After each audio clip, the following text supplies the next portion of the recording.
welcome back to World Crisis Radio. So the headline of the week is Wednesday, June 2nd, the German government expands its measures against international speculation. In practice, some governments, Sarkozy of France, for example, have talked a good game of lashing out at the speculators. The Germans are the only ones who have done anything.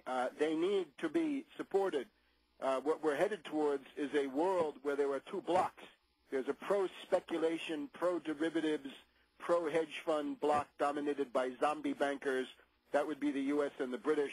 And then there's a block which is anti-derivatives where we may see, if things continue, some kind of return of industrial capitalism, which is a viable system which would allow world civilization to survive. What will not survive is the finance oligarchy of the Anglo-American world. The system that they represent, that they seek to impose on the rest of the planet, is inherently unviable. It assumes that derivatives have value. And the one thing that the German government, Schäuble in particular, now have understood, derivatives have no value.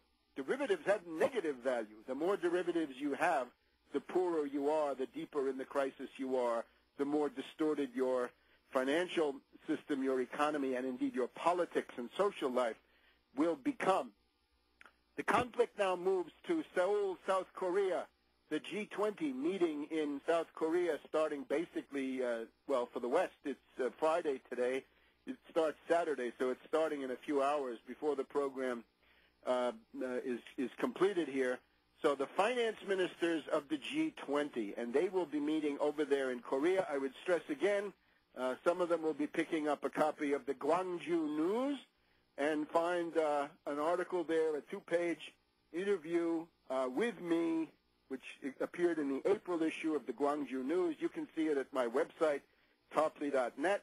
What do I recommend? This, by the way, is an interview that was done in March, end of February, beginning of March, I believe. What does it say?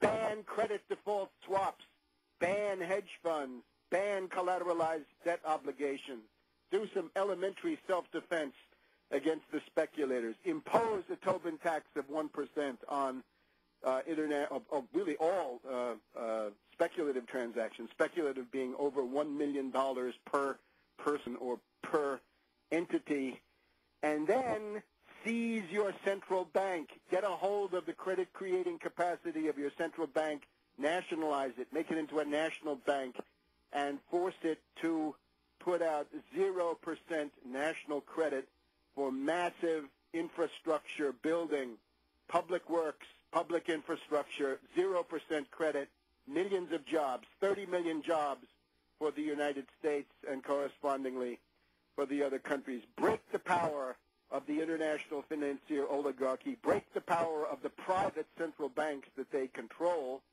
and have an economic recovery. Stop with the idiocy, the suicidal blathering and cretinous idiocy of balance the budget and limited government and all the rest of this when you're in the middle of a deadly genocidal world economic depression.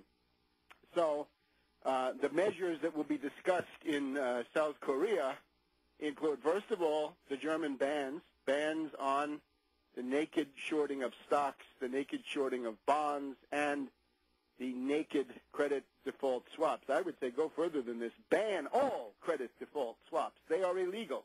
If they're gambling, they're illegal. If they call themselves insurance, that's fraud. They're not insurance. The people issuing them are not insurance companies. They don't have the capital and the depth and the reinsurance that would be required of an insurance company. Ban them. Secondly, the Tobin tax, the securities transfer tax, the Robin Hood tax, Wall Street sales tax, trading tax, financial transfer tax, 1%. National, no supranational taxes, nothing for the IMF, nothing for the World Bank, nothing for the Bank for International Settlements, not even for the EU. Keep it in country. Fix your budget deficit. The general budget crisis of countries is highly correlated with the fact that financiers don't pay taxes. You pay sales tax. Financiers pay nothing. Flash trading, thousands of times, millions of times per second. They can do one trade per microsecond now. They can do 1 million trades per second. Great. You want to do 1 million trades per second, you'll be paying 1% into the Treasury for every one of your trades. And that, of course, is what caused the flash crash on May 6th. High-frequency trading and then some of them pulling out because it's totally deregulated. It's an absolute madhouse. So essentially, if the U.S. has a quadrillion of financial turnover, 1,000 trillion, 10 trillion would be the result of a Tobin tax. If you have 10 trillion on a 1% Tobin tax, that's 5 million for the feds, 5 trillion for the feds, 5 trillion for the states. That basically solves the budget crisis. Obviously, such a tax would tend to suppress a great deal of speculation. It wouldn't be an eternal solution, but it would be a stopgap, certainly. And it could be extended to all extant derivatives contracts, which would be at least a one-time tax revenue enhancer of some significant proportions. If there are about, again, a quadrillion dollars of derivatives out at any one point, that would be 10 trillion of revenue. And then, of course, hedge fund regulation. If you regulate a hedge fund, it's essentially banned. It's not a hedge fund anymore.